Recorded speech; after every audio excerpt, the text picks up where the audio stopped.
자, 반도체에 대해서 좀 설명을 좀 더 해보자. 반도체는 0켈빈 상태에서는 저련체로 볼 수 있대요. 왜? 0켈빈 상태에서 저련체로 볼 수 있는 이유가 뭐죠? 반도체를 0켈빈 상태에서 저련체로 볼 수 있는 이유가 뭐지? 전도띠에 전자가 없어서. 알겠어요? 전도띠에 전자가 0켈빈 상태에서 있어, 없어? 없어. 그래서 반도체는 0켈빈 상태에서는 저련체로 볼 수 있다. 라고 얘기할 수 있습니다. 자, 그럼 반도체는 0켈빈 상태에서 저련체인데, 근데 온도가 올라가면 전도띠에 전자가 일부 존재한다는 거지. 그러니까 반도체가 되겠죠. 자, 순수 반도체는 전기를 잘 흐르게도 못하고 막아주지도 못하고 별로 이용할 데가 없단다. 다시, 순수 반도체는 이용이 어려워. 이용할 게 별로 없어요. 전기적 성질이 딱 중간이야. 전류를 잘 흐르게도 못하고 못 흐르게도 잘 못해서 잘 이용할 데가 없어요. 그래서 반도체는 도핑이라는 걸 이용을 하는데, 일단 반도체 분류. 반도체는 크게 몇 가지로 분류하냐면 순수 반도체하고, 순수 반도체는 뭐야? 라고 했을 때 14족 원소 인 Si 규소랑 Ge는 뭐니? 저마늄이라고 읽어요. 저마늄. 규소 혹은 실리콘 저마늄의 공유결합만으로 이루어져 있습니다. 탄소 안 되고요. 14족인 탄소가 안 돼요. 탄소는 저련체하고 도체뿐이 없기 때문에 탄소가 안 됩니다. 탄소 안 되고 또 뭐가 안 될까요? 탄소 안 되고 그 밑에 있는 납이랑 주석 같은 경우도 14족 원소인데 안 돼요. 알겠어요? 그래서 얘네들이 공유결합만으로 이루어진 녀석을 순수 반도체인데, 탄소 안 되고 14족 원소에 누구도 안 돼요? 납도 안 되고, 주석 SN을 주석이라고 해요. 주석 안 되고요. 납도 14족 원소인데 안 됩니다. 이거는 금속들이야. 알겠어요? 금속은 도체들 뿐이 없기 때문에 안 돼요. 14족 원소로 이루어져 있다. 맞아요. 예외가 있더라도 들어가는 게 있기 때문에 언어적 표현 때문에 틀지 마세요. 14족 원소의 공유결합으로 이루어져 있다. 맞아요. 14족 원소만으로 이루어져 있다도 맞습니다. 공유결합으로 이루어져 있습니다. 모든 전자가 공유결합에 참여했다. 맞아, 틀려요? 틀려요. 모든 원자가 전자가 공유결합에 참여한 겁니다. 말장난에 조심하세요. 알겠어요? 모든 전자가 참여한 게 아닙니다. 모든 원자가 전자가 참여합니다. 14족 원소는 원자가 전자가 몇 개인 녀석들이라는 것도 알고 있어야 돼. 원자가 전자가 몇 개가 있습니까? 4개가 존재합니다. 라고 얘기를 합니다. 4개. 그런데 모두 공유 결합을 유지하는데 사용되기 때문에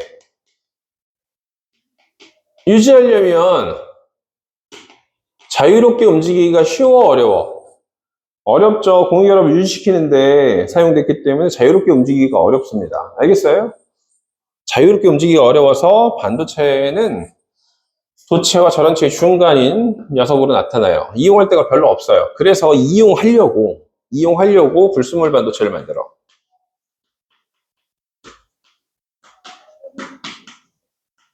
불순물 반도체를 만드는 이유가 뭐 때문이라고? 이용하려고. 순수 반도체에다가 뭘 첨가를 할 거냐면 13족 원소를 첨가를 할 거예요. 13족 원소를 첨가를 할 건데 13족 원소 뭐 있는지도 외워야 돼. 이거 뭐 있어? 뭔 소리야. 진짜 화학 선택한 거 봐. 붕, 알, 갈. 선생님 얘는 다른 건 안 되는데 얘는 첨가하는 거 다른 거 되나요? 돼.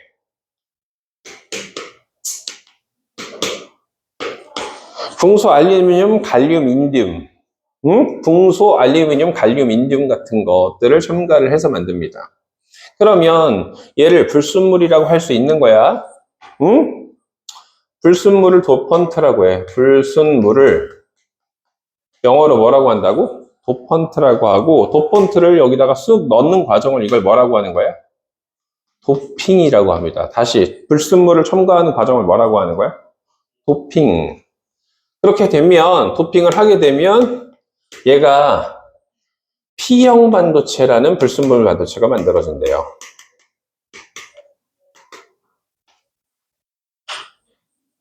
얘는 당연히 원자가 전자가 몇 개야? 13족은?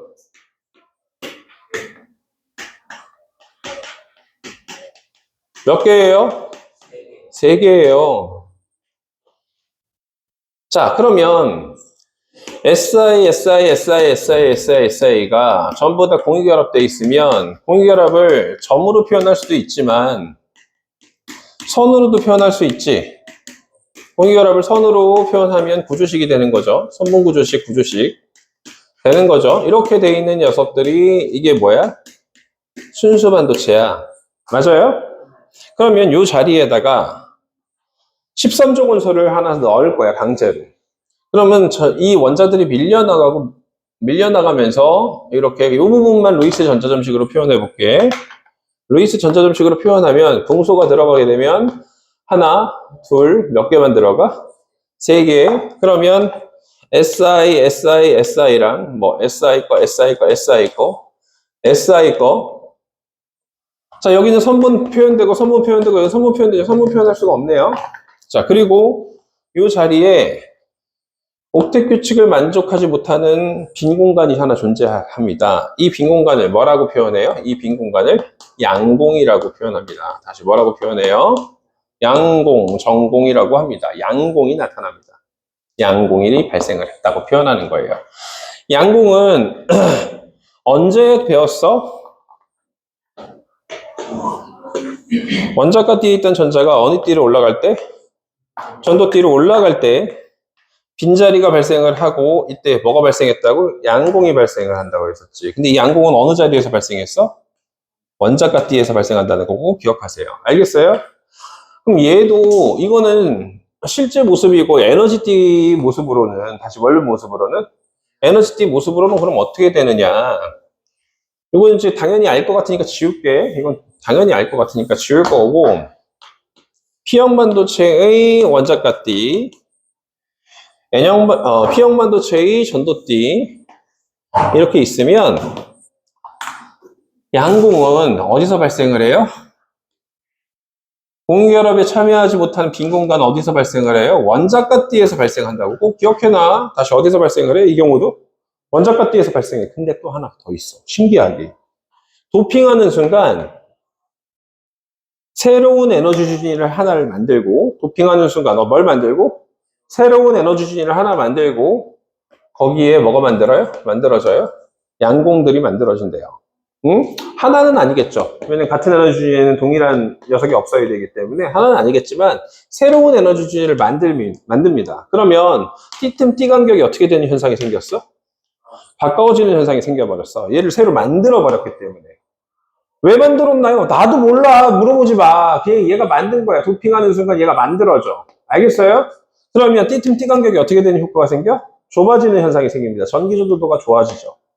띠틈 띠 간격으로도 전기 전도성을 판단할 수 있어. 전기 전도도가 좋아지는 상황이 생기는 거예요. 다시 발생하는 위치도 그림으로 좀 잘 기억해 두시고 그러면 양공이 발생하고 한 가지 표현도 기억하세요. 이 양공을 뭐라고 해? P형 반도체의 전하운반자라고 표현합니다. 다시 무슨 반도체의 전하운반자? P형 반도체의 전하운반자. P형 반도체의 뭐라고 한다고? 양공이야. 양공을 다른 말로 P형 반도체의 전하운반자. 전기를 나른다고 해서 전하 나르게라고도 해요. 전하운반자 혹은 전하 나르게. 옛날엔 전하 나르게라고도 했습니다. 양공을 P형 반도체의 전하운반자라고 표현합니다. 그럼 순수 반도체에다가 이번에는 뭘 첨가를 할 거냐면 15족 원소를 첨가를 할 거예요. 그럼 15족 원소 뭐 있어? 뭐 있어요? 인. 질소를 잘 안 써요. 왜 안 쓰는지 잘 모르겠는데 질소는 원자핵으로부터 거리가 가깝기 때문에 공유결합 하더라도 원자핵이 당긴 힘이 너무 세. 따라서 자유롭게 움직이기는 좀 어려워져. 그래서 질소는 잘 안 쓰고요. 학교에서 질소 쓰는 경우도 있고 안 쓰는 경우도 있어. 잘 보세요. 비스무트를 BI라고 하고 안티모니를 SB라고 합니다. 안티모니를 SB, 비소 AS 이렇게 있거든요. 이게 지금 명칭들이 좀 어려워요. 안티모니, 그 다음에 안티모니인데 왜 SB인지 잘 모르겠어, 선생님도. 비소는 AS 이렇게 이제 표현하거든요. 그래서 이런 애들을 하는데 얘는 원자과 전자가 몇 개야? 5개지. 자, 첨가하는 과정을 뭐라고 한다고? 얘를 불순물이고 첨가하는 과정을 뭐라고 해? 도핑이라고 하는 거죠. 도핑이라고 하는 겁니다. 도핑이라고 합니다. 자, 그러면 이를 무슨 반도체라고 하는지 이 그림을 다시 한번 봅시다. 그러면 원자과 띠가 있고 무슨 띠가 있어요? 위에? 전도띠가 있죠? 그렇죠? 자유전자가 발생을 하는데 왜 자유전자가 발생을 해? 아까 전처럼 Si가 다 무슨 결합되어 있을 때? 공유결합되어 있을 때 인 같은 거 여기 들어가잖아? 원자과 전자가 몇 개라서? 5개라서 공유결합 하지만 전자 하나 남아. 다시 뭐가 하나 남아요? 전자 하나 남는데 이게 어디서 발생을 할까요? 자유전자니까. 자유전자 어디서 발생을 해? 전도띠에서 발생하거나 전도띠 바로 밑에 새로운 에너지진을 만들어서 전도띠 밑에 뭘 만들어서?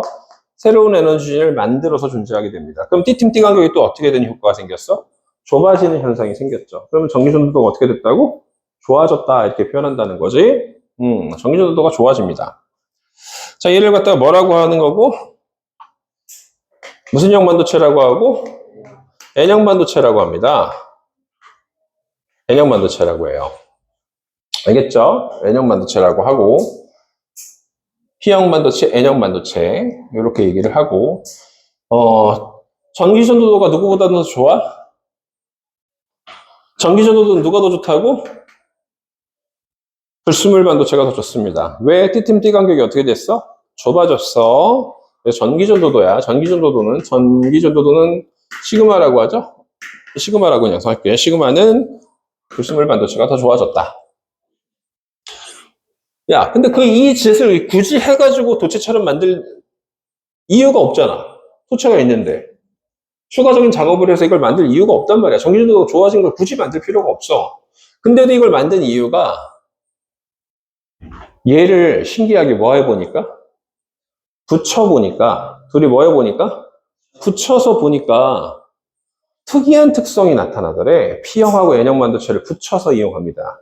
다시 이거 하나하나만 가지고는 그냥 도체이기 때문에 도체에 가까워져서 따로따로는 이용하기가 굳이 이거보다 더 성능 좋은 도체들이 많기 때문에 굳이 이용할 필요가 없단 말이야. 응? 그래서 얘네 둘을 따로따로 이용하는 게 아니라 둘을 뭐화시켜서 붙여서 뭔가를 한번 해봤더니만 신기한 현상들이 많아졌대. 그래서 불순물 반도체를 이용한 2가지가 있어요. 대표적인 게 다이오드라는 물질하고 다시 뭐하고? 다이오드라는 거하고 트랜지스터라는 게 있는데 트랜지스터는 물투로 넘어갑니다. 트랜지스터는 어디로 넘어간다고? 물투로 넘어가게 돼요. 그래서 우리는 뭐에 대해서만 잘 배우면 돼? 다이오드만 잘 배우면 돼. 알겠죠? 그래서 반도체 분류하는 걸 잘 배웠고 두 번째는 이제 뭘 배울 거야? 다이오드를 배울 텐데 잠깐만 하나 더 써야지. 얘는 뭐라고 표현해야 돼? 자유전자가 발생을 했죠? 자유전자를 다른 말로 무슨 형 반도체의? N형 반도체의 전화운반자다라고도 표현합니다. 따라서 이 표현이 뜻하는 게 뭐냐면 한 가지 더 알아두면 좋아요. P형 반도체의 전화운반자, N형 반도체의 전화운반자. P형 반도체의 전기는 누가 움직이게 한다는 얘기야? 전기를 흐르게 하는 녀석은 누구라는 거야? 양공이 움직여서 전류를 흐르게 하고, N형 반도체 쪽에서는 누가 움직여서? 자유전자가 움직여서 전기를 움직일 수 있게 해준다라는 표현을 함축하고 있는 거야. 알겠어요? 그래서 문제 풀 때 이따가 외워야 하는 표현들 몇 개 좀 적어줘야 될 것 같아. 잘 따라오시면 어렵진 않은데요. 나중에 경우의 수 문제가 좀 나와요. 경우의 수 문제가 나오니까 잘 배워보시고.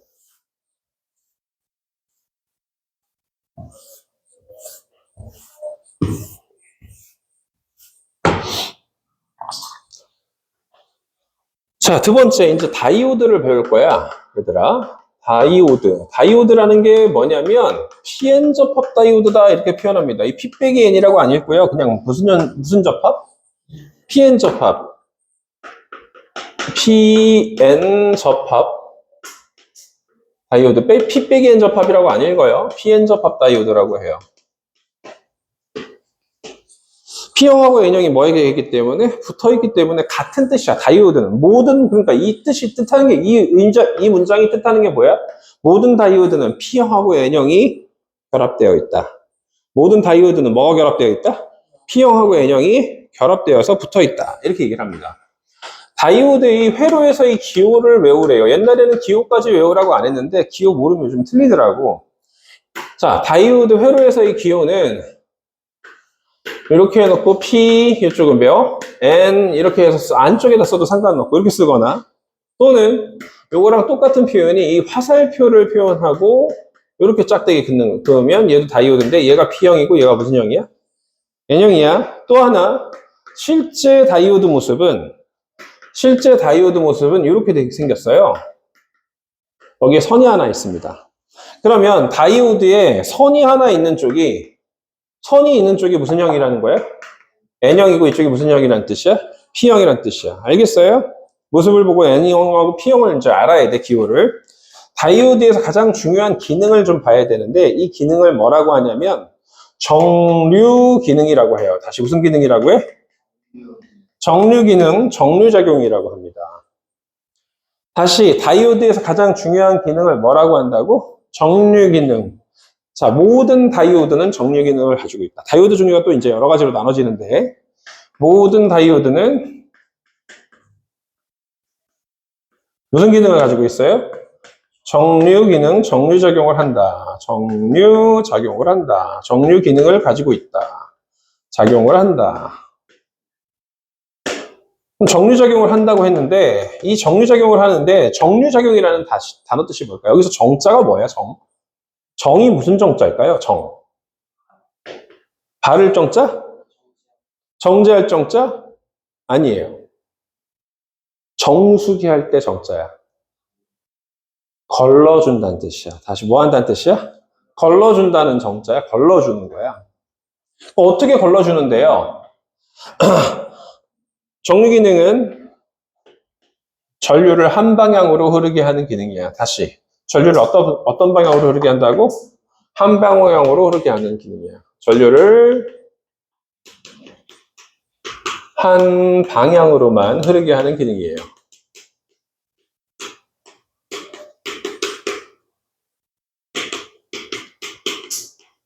그럼 전류를 한 방향으로 흐르게 한다는 건 또 다른 뜻이 있는데, 교류를 직류로 바꿔주는 기능이야. 다시 교류를 뭘로 바꿔주는 거야? 직류로. 교류를 직류로. 교류를 직류로 바꿔주는 작용을 하는 거예요. 그럼 다이오드는 교류를 직류로 바꿔준대. 모든 다이오드는. 그래서 정류 기능을 좀 세부적으로 뜯어보면 순방향 연결하고 역방향 연결이라는 게 있어요. 다시 다이오드 연결이 뭐가 있어요? 다이오드 연결이 순방향 바이어스라고도 합니다. 순방향 연결이야. 알겠어요? 다시 다이오드 연결.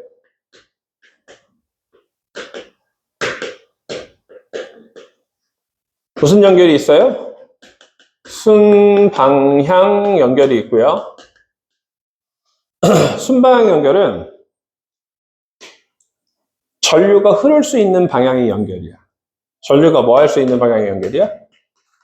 흐를 수 있는 방향의 연결.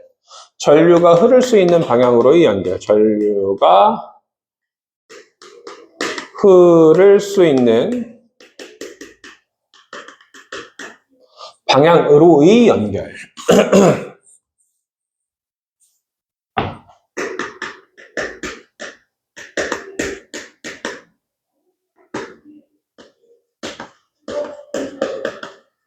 얘를 순방향 연결이라고 하고, 그럼 순방향 연결은 어떻게 연결하면 되느냐? 전지가 있죠. 전지를 다른 말로 직류 전원 장치라고 해요. 전지를 뭐라고 표현해요? 직류 전원 장치라고 표현합니다. 직류 전원 장치를 연결을 했을 때 여기다가 이렇게 연결을 했어. 이쪽이 무슨 형이야? PN. 그럼 여기 전구 이렇게 돼 있어. 전류가 흐르면, 여기서 전류가 흐르면 여기까지도 전류가 흐르기 때문에 전류가 흐르면 전구는 불빛이 나오는 거죠. 전류가 흐를 때만 불빛이 나오는 게 전구죠. 그럼 오른쪽으로든 왼쪽으로든 불빛이 나오는 게 되는데, 지금 전류의 불빛이 나오고 있다는 거야? 안 나오고 있다는 얘기야? 나오고 있다는 뜻이야. 그 얘기는 뭘 뜻하는 거야? P에서 N 쪽으로는 전류가 흐를 수가 있다. 자기장은 어디서 어느 쪽으로 자기장이야? S에서 어느 쪽으로? N 쪽으로 자기장이었지. 그런 것처럼 S에서 N쪽으로 자기장이었던 것처럼 다이오드는 P에서 어느 쪽으로만 전류가 흐를 수 있다고? N쪽으로만 흐를 수 있다는 뜻이야. 그게 정류 기능의 핵심이야. 그러면 순방향 연결은 전류가 흐를 수 있는 방향으로 연결이니까 역방향 연결은 그럼 어떻게 될까? 역방향 연결. 역방향 연결은 여기 이제 지우고 그냥 써도 상관없지? 자, 2번 역방향 연결이야. 역방향 연결에서는 불빛이 안 나옵니다. 어떻게 연결을 하면 플러스 마이너스가 바뀌었어. 그럼 긴 쪽에서 뭐가 나와? 플러스 쪽에서 전류가 흘러가죠? 어느 쪽으로 못 가요? N에서 P 쪽으로는 흘릴 수가 없어요. 알겠어요? 자, 교류 직류를 판단을 한번 해봐야 되는데, 이렇게 그래프로 주어졌을 때 이거 교류야, 직류야? 직류예요. 왜냐면 0을 기준으로 전압이나 전류가 주어졌을 때, 여기 뭐가 주어졌을 때? 전압이나 전류가 주어졌을 때 항상 무슨 값만을 가져? 그럼 양의 값만 갖고 있지. 그럼 전류 방향이 안 바뀌었다는 뜻이야. 세기는 바뀌었다는 뜻이지만. 그러면은 얘는 교류일까 직류일까? 교류죠. 마이너스 값이었다. 무슨 값이었다가 플러스 값이었다. 이렇게 바뀌어가면 뭐가 되는 거야? 교류가 되는 거야.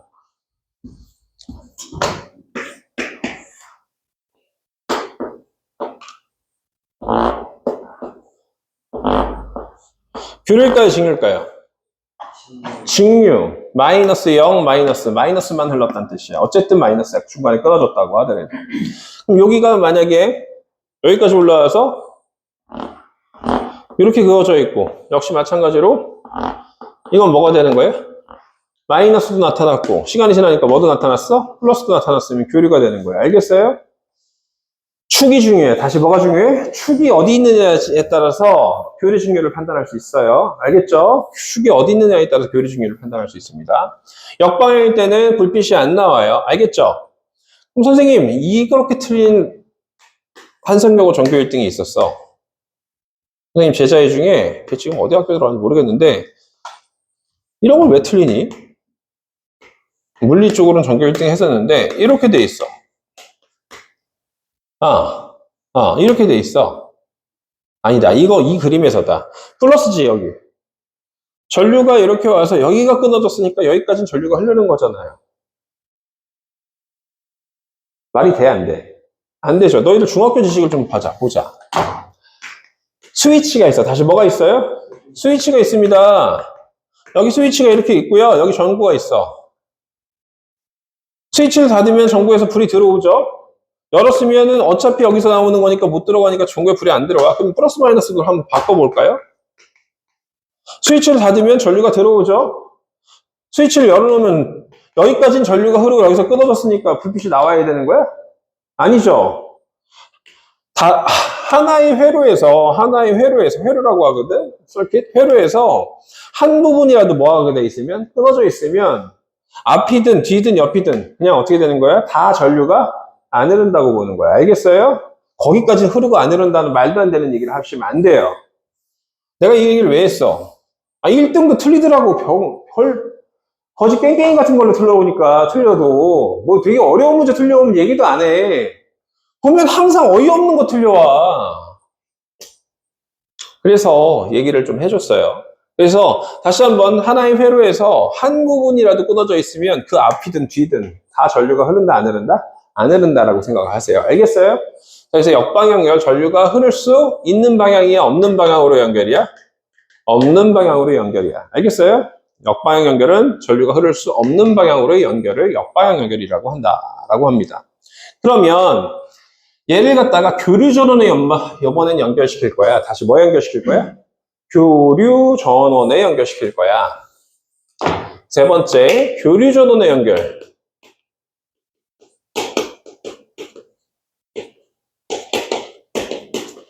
교류가 흐르는 곳에다 연결을 하면, 보세요. 교류가 흐르는 쪽에다 연결을 할게요. 교류가 흐르는 쪽에다가 연결을 할 건데, 전구 대신에 오실로스코프라는 걸 하나 설치합시다. 다시 뭘 설치하자고? 오실로스코프. 오실로스코프는요, 여기에 화면이 있는 녀석이야. 다시 뭐가 있는 녀석이야? 화면이 있습니다. X축, Y축이 있고요. 여기서 전류나 전압의 변화를 보여주는 장치야. 알겠나요? 오실로스코프는 뭘 알려주는 장치라고? 전류나 전압의 변화를 알려주는 장치라고 생각하세요. 알겠어요? 그걸 화면으로 보여주는 장치야. 오실로스코프는. 오실로스코프를 하나 연결을 했어. 근데 화면만 그릴게. 너무 화면이 작으면 안 보이니까 화면만 나타내 볼게. 그리고 교류 전원은 이렇게 물결의 동그라미를 쳐요. 물결의 동그라미를 치면 한쪽이 플러스 마이너스였다가 시간이 지나면 어떻게 흘러? 마이너스 플러스로 계속 어떻게 해야 돼? 노란색이었다가 빨간색이었다. 노란색이었다 빨간색이었다. 계속 주기적으로 어떻게 해야 돼? 바뀌어가는 전원이야. 알겠어요? 그럼 노란색 전원일 때 전류는 순방향 연결이니까 전류가 흐를 수 있죠. 이럴 때 보통 교류 전원이나 전압은 사인으로 표현해요. 다시 뭘로 표현해요? 사인 값이나 코사인 값을 이렇게 표현하는데, 일단 노란색으로 위에서 밑으로 하면 위로 볼록이야. 빨간색으로 전류가 흘렀다면 어떻게 볼록이야? 아래로 볼록이야. 왜? 전류 방향이 시계였다가 뭘로 바뀌었습니까? 반시계로 바뀌었으니까 아래로 볼록이어야 되는데 얘를 점선으로 표현할 거야. 왜 점선으로 표현해요? 마이너스라는 얘기는 시계가 플러스로 노란색이 표현됐겠지. 그러면은 반시계는 뭘로 표현돼야 정상이야? 마이너스로 표현돼야 되는데 누가 그걸 끊어버린 거야? 다이오드가 전류를 끊어버려서 원래는 흘렀어야 되는데 흘렀다는 얘기야, 안 흘렀다는 얘기야? 점선은 안 흘렀다는 얘기야. 알겠어요? 그러면 다시 또 시계로 바뀌어서 전류 흘렀다가 또 무슨 선으로 나타나야 돼? 점선으로 나타나야 돼. 그럼 이건 교류야, 직류야? 직류가 되는 거야. 교류를 뭘로 바꿔줬어, 다이오드가? 직류로 바꿔주는 녀석이 되는 거야. 근데 얘가 효율적이니 비효율적이니? 비효율적이죠. 왜냐면 전류를 끊임없이 계속 보내주는 것도 아니라 이 부분은 생략시켜버렸잖아. 그렇죠? 그래서 효율적이지가 않아.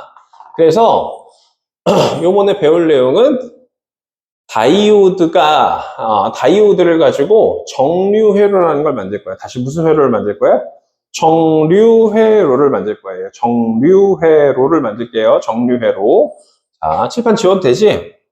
칠판 지울게. 정류회로에 대해서 배워봅시다. 정류회로. 정류회로. 목요일반은 이거 그리는 걸 3번 숙제로 줬어요. 정류회로 그리는 건 서술형으로도 잘 나오기 때문에 정류회로 그리기 서술형으로 잘 나옵니다. 자, 3번째 정류회로. 오늘 배울 내용 정류회로. 그럼 정류회로 어디 안에 포함되어 있는 녀석이야? 어댑터 안에 포함되어 있는 거야. 다시 뭐해? 어댑터. 어댑터 어디 있니? 요거 뭉치 이거 어댑터거든요. 요 뭉치 이거 뭐라고?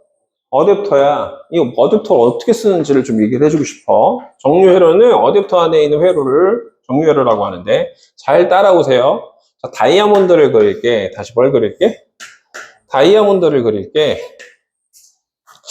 다이아몬드 그리기 전에 너희들 회로에 대한 기본 이해 좀 시켜줄까?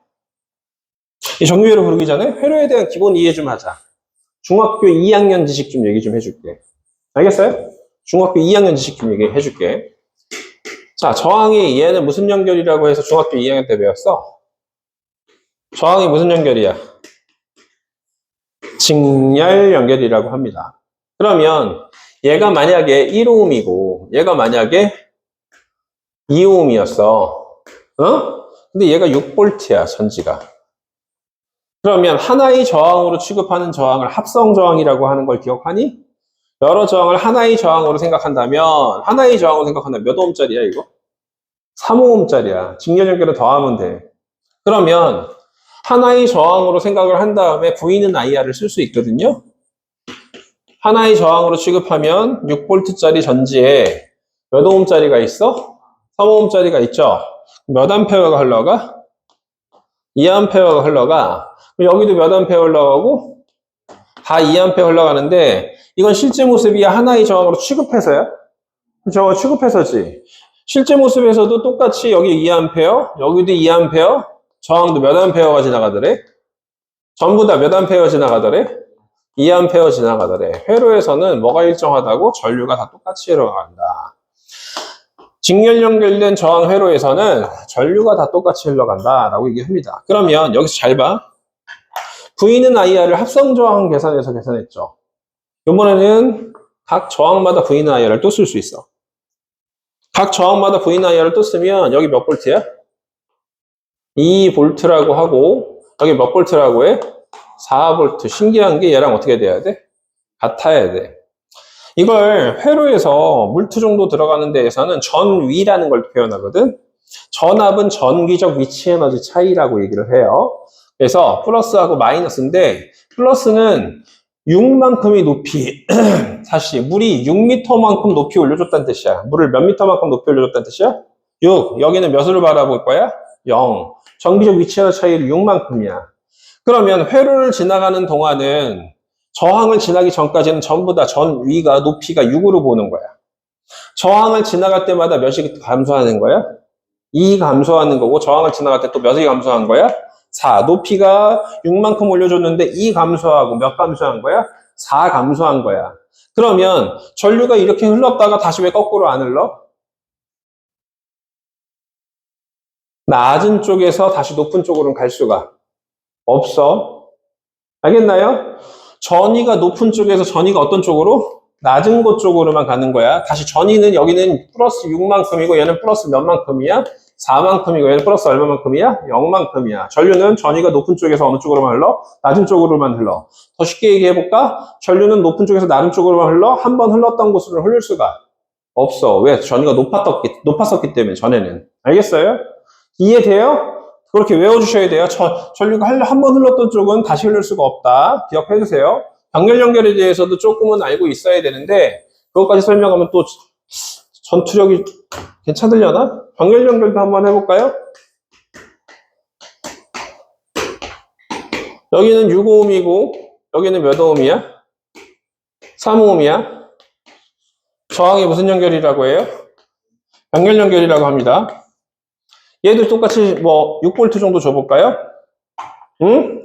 여기 6이고 여기는 몇이라고? 0으로 바라볼 거야. 높이 올라갔다가 저항을 지났어 안 지났어? 안 지났지. 그럼 여기까지가 전부 다 몇이야? 6이야. 그러면 얘 지나면서 다시 전부 다 몇이 돼? 0이 돼버리는 거야. 알겠나요? 그럼 여기도 전위차가 얼마가 되는 거야? 6이 되는 거고 여기도 전위차가 몇이 되는 거야? 6이 되는 거야. 그래서 병렬 연결에서는 전압이 전지 전압하고 각 저항에 걸리는 전압이 똑같다고 얘기를 하는 거예요. 알겠어요? 그러면 6V만큼의 전위차를 가지고 있어. 6V만큼의 전위차를 가지고 있어. 얘 6V야. 여기도 6V야. V는 IR은 합성 저항 계산하러 풀 수도 있지만 그렇게 그거 계산하는 거 귀찮고 그냥 6V 꽂아 넣어주는 게 훨씬 더 편합니다. 6V 넣어주면 몇 암페어가 흘러가야 돼? 위쪽으로는 1암페어 흘러가고 여기 몇 암페어 흘러가는 거야? 2암페어 흘러가는 거고 이게 하나의 전류가 흘러서 나오는 거라서 여기 몇 암페어 흘러 들어가야 되니? 3암페어 흘러 들어갔으니까 1암페어, 2암페어로 나눠진 거야. 라고 생각하시면 여기서 나오는 전류는 얼마야? 3암페어야. 그러면 합성 저항은 당연히 얼마가 돼야 돼? 하나의 저항으로 취급했을 때 전압, 전류가 결정됐기 때문에 2오음이라는 걸 결정할 수 있어요. 합성 저항 2오음이라는 걸 결정할 수 있어요. 자, 이런 방식도 있습니다. 참고를 알아두시고 병렬에서는 조금 이따 또 하나 더 얘기를 해줄게. 자, 정리회로 할 때 이 회로 이론이 조금 중요해서 얘기를 해준 거고 오른쪽 위나 오른쪽 아래로만 화살표를 그릴 거야. 오른쪽 위나 오른쪽 아래로만 화살표를 그리고 있고, 응? 그리고 있고, 다른 반 애들은 지금 목요일 반 애들은 숙제로 이거 3번 쓰라고 했으니까 너희들은 오늘 한 번 이상은 그려봐야 돼. 알겠어요? 자, 이렇게 다이오드 4개를, 다이아몬드를 그린 다음에 다이오드 4개를 그려줘야 돼. 알겠죠? 그 다음에, 요렇게 선을 연결을 해 놓으면, 이렇게 연결을 해 놓고 교류 전원에 연결을 시킬 거야. 응? 자, 이 안에 뭐가 있다고? 정유회로에 있다고 했었죠? 왜 그런 거야? 여기 지금 이 도선으로부터 직류가 들어와, 교류가 들어와? 교류가 들어오기 때문에. 다시 뭘로 들어와? 교류가 들어오기 때문에 그런 거고. 여기 보세요. 이렇게 그려줄게. 위쪽, 아래쪽에는 교류 전원에 연결할 거고, 좌우쪽에 두 꼭지점에서는 뭐랑 연결시킬 거냐면, 오실로스코프랑 연결시킬 거야. 알겠어요? 자, 그러면 여기 축이 이렇게 있을 것이고, 자, 따라가 봅시다, 한번. 보세요. 여기 보세요. 이따 적어봐. 위쪽이 플러스, 아래쪽이 뭐야? 마이너스일 때 기준으로. 위로 올라갔어. 밑으로 떨어져. N에서 P 쪽으로는 전류가 흐를 수가 없어요. 얘는 근데 P에서 몇이야? N이기 때문에 왼쪽으로 갈 수가 없어요. 왜 못 간다고요? NP 쪽으로는 전류가 흐를 수가 없는 게 다이오드의 본래의 기능. 정류 기능이라서. 자, 그럼 여기까지 왔어. 여기까지 왔다가 여기까지 왔어. 또 NP니까 또 밑으로 갈 수는 없지. 그러면 전류가 위에서 밑으로 꽂혔죠. 위에서 밑으로 꽂혔을 때는 이렇게 위로 볼록을 그려줄게. 아래에서 위쪽이면 아래로 볼록을 할 거야. 알겠어요? 그러면 전류는 여기서 끝나는 거야? 순환해서 마이너스 끝까지 들어와야 돼? 마이너스 끝까지 들어와야 되거든? 그럼 마이너스 끝까지 따라가 보자. 여기까지 왔어. 됐나요? 노란색 선을 따라서 여기까지 왔어요. 자, 그 다음에 위쪽으로 흐를 수가 있어야죠. 왜 흐를 수가 있어야 돼? PN이니까 흐를 수 있어야 돼. 근데 못 흐릅니다. 왜 그럴까요?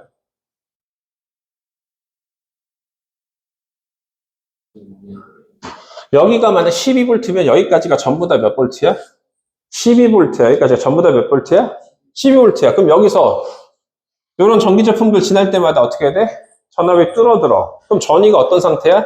낮은 상태야. 그럼 여기까지가 전위가 높기 때문에 전위가 낮은 쪽에서 높은 쪽으로 전류가 흘러갈 수가 없어요. 알겠어요? 다시 한번 여기가 전위가 어떻게 된다고? 높아. 처음에 전류가 흘러서 뭐 전자들이 여기까지 이렇게 채우고 갔었기 때문에 다시 다이오드나 저항 같은 것들을 지나야지만 전위가 떨어지는 거야. 안 지나면 저항이 안 떨어져. 전위가 안 떨어져. 저항이 아니라 전위가 안 떨어져. 전위가 높은 쪽이기 때문에 낮은 쪽에서 높은 쪽으로 갈 수가 없어요. 그래서 위쪽으로 못 갑니다. 그럼 어느 쪽으로 가? 아래쪽 PN이 있기 때문에 아래쪽으로 내려가는 거죠. 그럼 아래쪽으로 갔는데 여기도 흘렀던 곳이기 때문에 다시 전위가 높은 쪽으로 갈 수가 없어요. 그럼 어느 쪽으로 가니? 마이너스 쪽으로 들어오겠죠. 그러면 이때 시험 문제 A, B, C, D 중에서 전류가 흐르는 다이오드는 이렇게 물어볼 수 있다는 거야. 그럼 전류가 흐르는 다이오드는 누구하고 누구만 흘러? B랑 누구만 흘러? D만 흐른다라고 판단하셔야 돼요. 그러면 요번엔 뭐였어? 플러스가 위쪽이고 뭐였어? 아래쪽이 마이너스지. 똑같은 걸 하나 그려서 요번엔 플러스 마이너스 극만 바꿔볼게.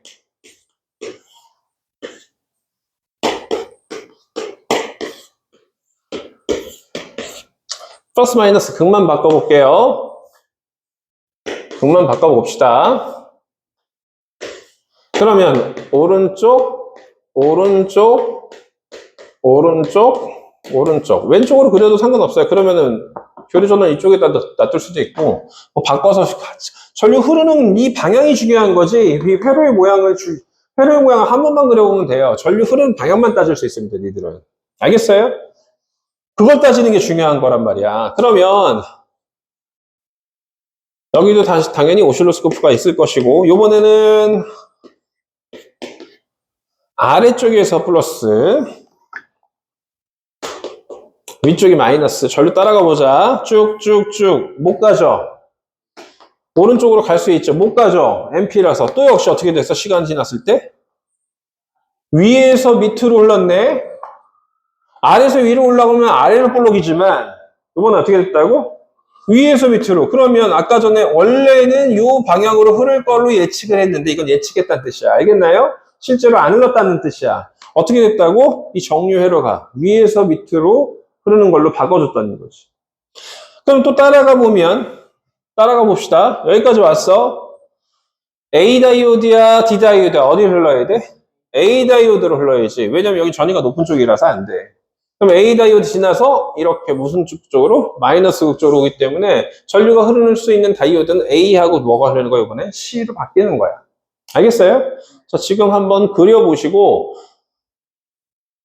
연필이나 샤프나 혹은 검은색으로 그린 위에다가 색깔 펜으로 전류 흐르는 걸 두 개로 그려서 한번 해보세요. 꼭 해보셔야 됩니다. 알겠어요? 이거 판단 못하면 제대로 이해를 못하고 있는 거라서. 그래서 결론적으로는 이걸 둘이 붙여버리면 어떻게 된다는 얘기야?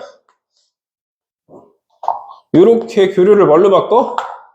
직류를 바꾸고 점점점으로 나타납니다. 점점점으로 나타나는 건 원래는 아래에서 위쪽으로 흐를 거라고 예측했는데 어떻게 됐다는 뜻이야?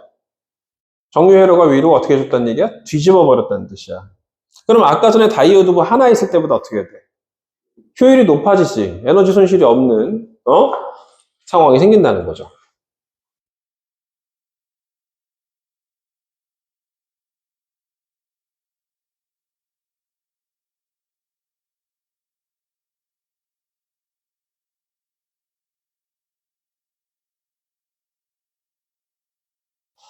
얘는 시험 문제 나올 가능성이 꽤나 높은데요. 근데 학교에서 저건 뭐야? 문제집에는 잘 없어요. 다시 뭐인 잘 없다고? 문제집에는 잘 없어요. 근데 시험 문제 나올 가능성이 높기 때문에 전류 흐를 수 있는 다이오드 고르는 거 중요합니다. 나오면 애들이 틀리기 때문에 중요해요.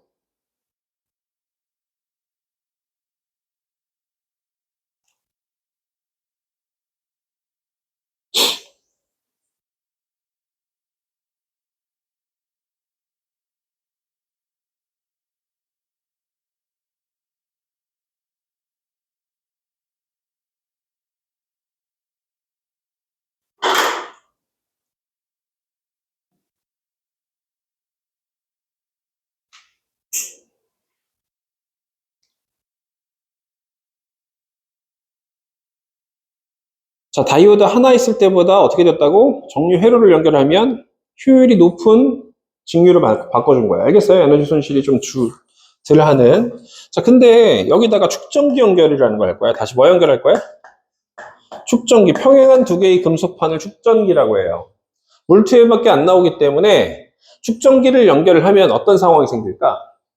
전류의 세기가 줄어들면 여기 쌓아뒀던 플러스 마이너스가 생기거든. 플러스 극 쪽이 가까이 있었을 때 위쪽이 플러스 아래쪽이 마이너스가 되는데 어쨌든 플러스 쪽이 생기면서 얘를 메꿔버리는 역할을 합니다. 얘네들이 사라져버려. 중간이 뭐 해버린다고? 축전기 때문에 사라져버려요. 그러면 일직선에 가까운 녀석으로 바뀐다는 거지. 그러면 이거는 불안정한 직류야. 세기가 변하는 불안정한 직류에서 어떤 직류로 바뀌어? 안정적인 직류로 바뀌어요. 그래서 정류회로는 어댑터 안에 있는 녀석은 교류를 뭘로 바꿔주는데? 직류로 바꿔주는데 다이오드도 교류를 직류로 바꿔주지만 안정적인 직류로 바꿔줍니다. 다시 어떤 직류로 바꿔줘요? 안정적인 직류로 바꿔줍니다. 안정적인 직류.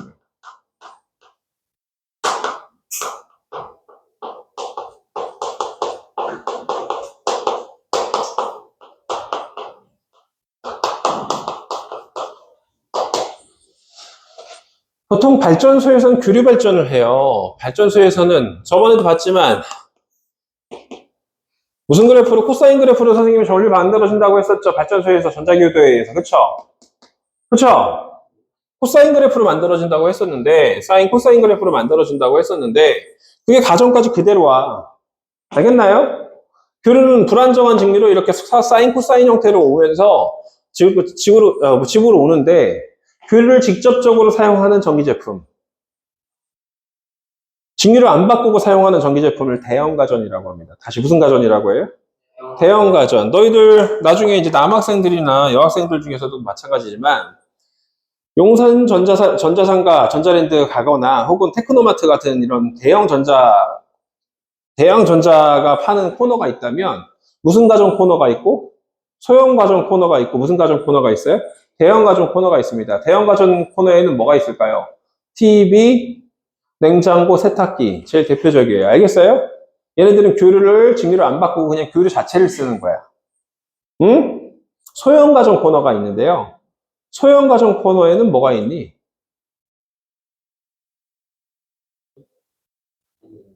아니에요. 다리미도 어댑터가 없어요. 옛날에 라디오, 카세트, 카메라, 노트북 이런 애들은 전부 다 무슨 가전 코너에 들어가는 거예요? 소형 가전 코너에 들어가는데 전부 다 어댑터를 가지고 있어요.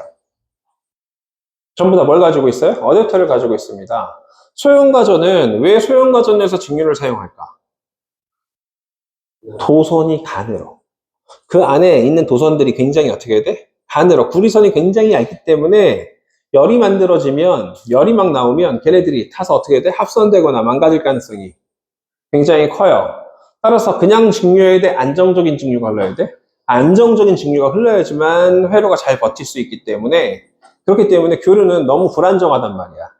실제로 전류값을 보면 이렇게 사인 코사인으로 그린 거 아니라 불규칙하게 나타나요. 좀 더. 알겠나요? 좀 더 불규칙하게 나타나기 때문에 가끔 피크 쳐가지고 삥 올라갈 때도 있단 말이야. 그러면 도선이 그걸 감당해? 못 감당해?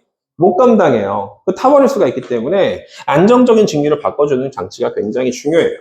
응? 그래서 어댑터 성능이 좀 중요합니다. 자, 그래서 안정적인 직류를 만들기 위해서 얘를 사용해요. 그래서 요거 전류 흐르는 다이오드 찾는 거 정도까지 할 수 있으면 어느 정도 실력은 이제 다이오드 쪽에서 괜찮은 거고, 마지막으로 LED에 대한 설명을 하고 좀 쉬었다가 더 설명을 좀 더 해줄게. 그리고 문제를 풀읍시다. 조금 설명 더 해야 돼, 사실은. LED에 대한 설명을 한번 해보자.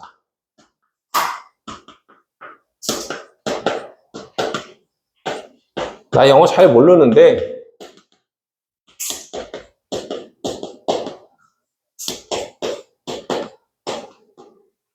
이렇게 돼요. 이 에미팅이 뭐니? TT가 두 번 들어간지 한 번 들어간지 잘 모르겠어. 두 번 들어가냐 한 번 들어가냐? 어법상. 아이 몰라 그냥.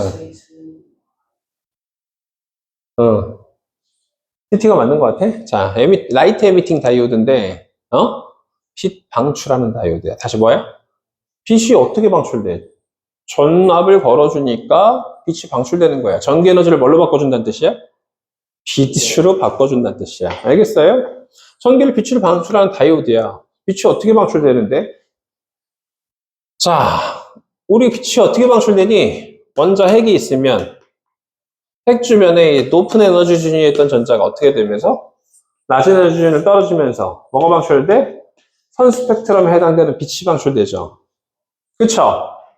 얘도 에너지 준위가 이렇게 존재하진 않지만 에너지 띠 형태로 존재하지만 높은 에너지 준위에 있던 전자가 어떤 에너지 준위로 이동을 하면서 낮은 에너지 준위로 이동하면서 빛이 방출되는 거야. 그러면 누가 이동해서 빛이 방출되는 거야? 전자가 이동해서 빛이 방출되는 거 아닌가요? 무슨 형 반도체에 있던 N형 반도체에 있던 자유전자가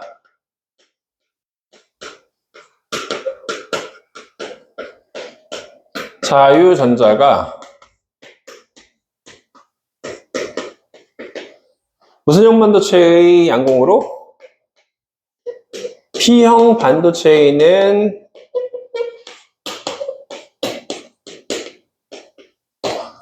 양공으로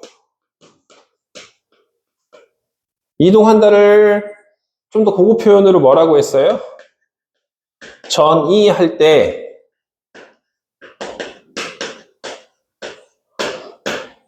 뭐만큼? 에너지 준위 차이만큼 빛이 방출되는 현상. 에너지 준위 차만큼.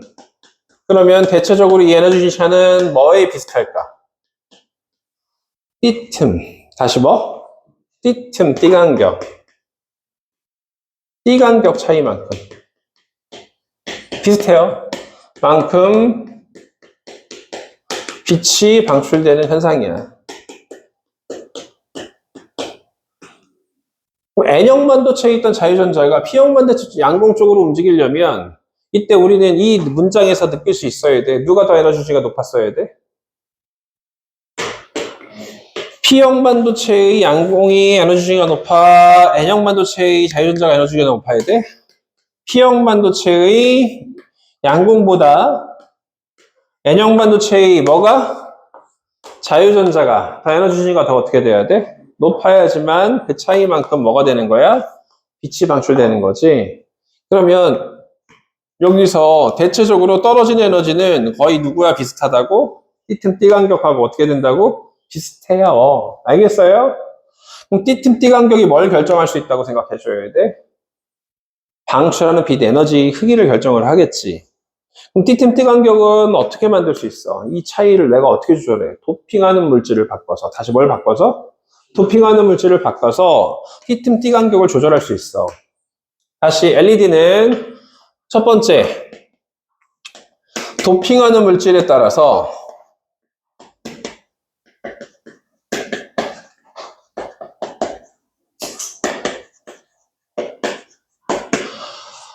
발생하는 빛이 파장이 어떻게 된다? 빛이 파장, 빛이 에너지 어떻게 된다고? 달라진다.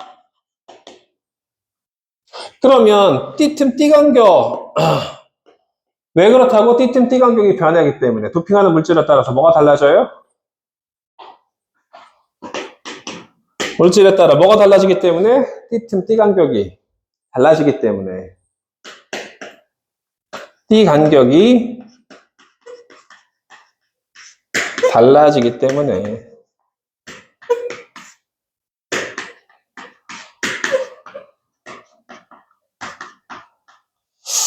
도핑하는 물질에 따라 띠틈 띠간격이 달라져요. 뭐 이 비소 같은 거 있으면 더 위로 올라가고요. 더 달라집니다. 그러면 빛 에너지가 달라진다는 건 다른 말로 뭐가 달라진다는 거야? 빛이 파장이 어떻게 된다는 얘기야? 달라진다는 뜻이야. 알겠어요? 빛이 파장, 빛이 진동수가 달라진다는 얘기야. 그걸 좀 세부적으로 써보면 띠간격이 크면 다시 뭐가 크면? 띠간격이 크면 발생하는 빛이 파장은 길어질까 짧아질까? 빛 에너지가 크다는 뜻이지. 다시 뭐라고? 빛 에너지가 커요. 빛 에너지가 크면 이 식을 기억하셔야죠. 참고로 HF 혹은 H람다분의 뭐라고 해요? C라고 표현해서 발생하는 빛 에너지, 띠틈 띠간격에 의해서 발생하는 에너지 델타 E라고 표현하고 HF, 빛 에너지 혹은 광자의 에너지. 다시 얘는 띠틈 띠간격의 차이로 보시면 되고 얘는 뭘로 보는 거야? 발생하는 빛 에너지, 광자의 에너지라고도 합니다. 다시 얘를 무슨 에너지라고 하기도 하고 빛 에너지라고도 하고 혹은 무슨 에너지라고도 해요? 광자의 에너지라고 해요. F는 뭐야? 진동수, 프리퀀시라고 얘기를 합니다. 알겠어요? 띠틈 띠간격이 커져요. 그러면 발생하는 빛의 진동수도 어떻게 돼요? 커져요 라고 판단하는 거야. H는 플랑크 상수. H는 뭐라고? 플랑크 상수야. H는 플랑크 상수. 플랑크라는 표현은 필요 없어요. 상수야. 상수는 변해 안 변해? 안 변하기 때문에 누가 증가하는데 누가 감소하는지에 관여 안 하는 녀석이잖아.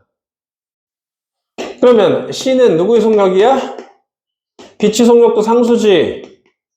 진공에서 빛의 속력 변해 안 변해? 안 변해요. 알겠어요? 빛의 속력 상수기 때문에 안 변합니다. 자, 그래서 띠틈 띠간격이 커졌어. 그럼 진동수가 어떻게 된 빛이 나오는 거야? 큰 빛이 나오는 거야. 그럼 얘는 상수기 때문에 파장은 어떤 빛이 나오는 거야? 짧은 빛이 나오는 거야. 진동수가 큰 빛.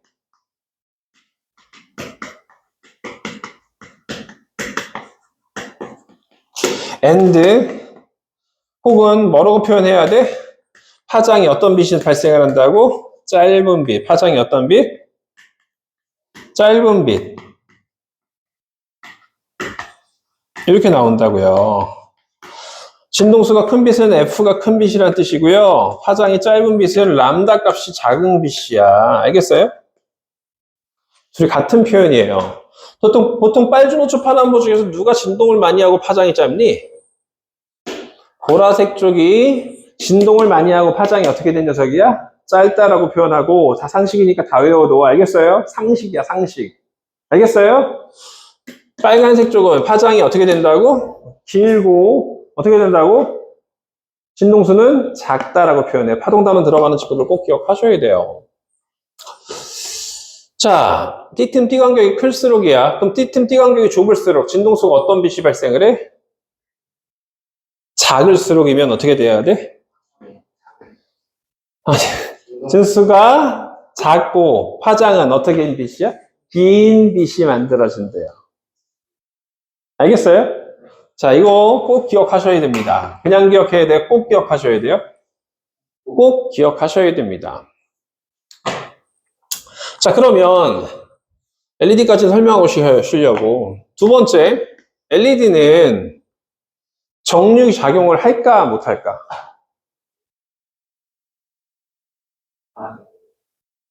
왜? LED는 정류 기능을 합니다. LED는 순방향 연결일 때만 뭐가 발생하는? 빛이 발생하는 다이오드다. 다시 LED는 무슨 연결일 때만? 순방향 연결일 때만 빛이 발생해. 왜? 전류가 흘러야지 빛이 발생을 하는 거거든. LED는 무슨 방향 연결일 때만? 순방향 연결일 때만. 일반 다이오드랑 다르게 LED는 도핑하는 물질을 좀 다르게 만들어준 걸 뿐이야. 똑같아. 그냥 다이오드일 뿐이야. 알겠어요? T틈 T 간격을 좀 크게 해준 다이오드야. 다이오드라고. 빛이 발생하는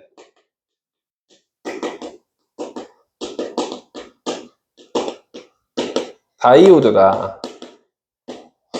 LED를 무슨 다이오드라고 해요? 발광 다이오드라고 합니다. 다시 무슨 다이오드라고 해요? 광다이오드라고 하면 돼요, 안 돼요? 왜 안 돼요? 왜 광다이오드라고 하면 안 돼? 광다이오드가 따로 있으니까. 알겠어요? 광다이오드가 따로 있는데 발광다이오드라고 하는 걸 녀석을 광다이오드라고 하면 안 되지. 따로 있는데. 그쵸? 얘는 무슨 에너지를 바꿔주는 거야? 전기 에너지를 무슨 에너지를 바꿔줘요? 무슨 에너지를 바꿔줘요? 빛 에너지를 바꿔줍니다. 광자의 에너지로도 바꿔준다고 표현해도 돼요. 빛 에너지, 광자 에너지 똑같은 표현이라고 생각하세요. 더하기 무슨 에너지야? 열 에너지가 발생을 하는데 얘가 100이라는 숫자가 들어오면 얘는 98% 이상, 99% 정도. 얘는 몇 프로 정도밖에 안 나와? 1%. 일반적인 형광등은 100이 들어왔어. 80에서 90. 얘는 10에서 20% 열이 발생을 한다는 얘기죠? 열 효율이 어떻다는 얘기야? 좋다. LED는 열 효율이 좋다. 따라서 형광등 만지면 뜨거워, 안 뜨거워? 뜨겁지. 왜냐면 열이 많이 발생하니까. 근데 LED를 만져도 뜨거워, 안 뜨거워? 안 뜨거워. 알겠어요? 에너지 효율이 높다. 높다라고 얘기를 할 수 있다는 거죠. 자, 그 다음에 수특에 있는 내용들을 조금 설명을 좀 더 해줘야 되는데, 광다이오드도 좀 설명을 해줘야 되는데, 그거는 잠깐 쉬었다가 좀 설명을 해주려고. 알겠어요? 네. 그리고 선생님 문제 풀어주는 거 보고 같이 문제 풀어보시면 돼요. 수고했습니다. 잠깐 쉬었다가 합시다.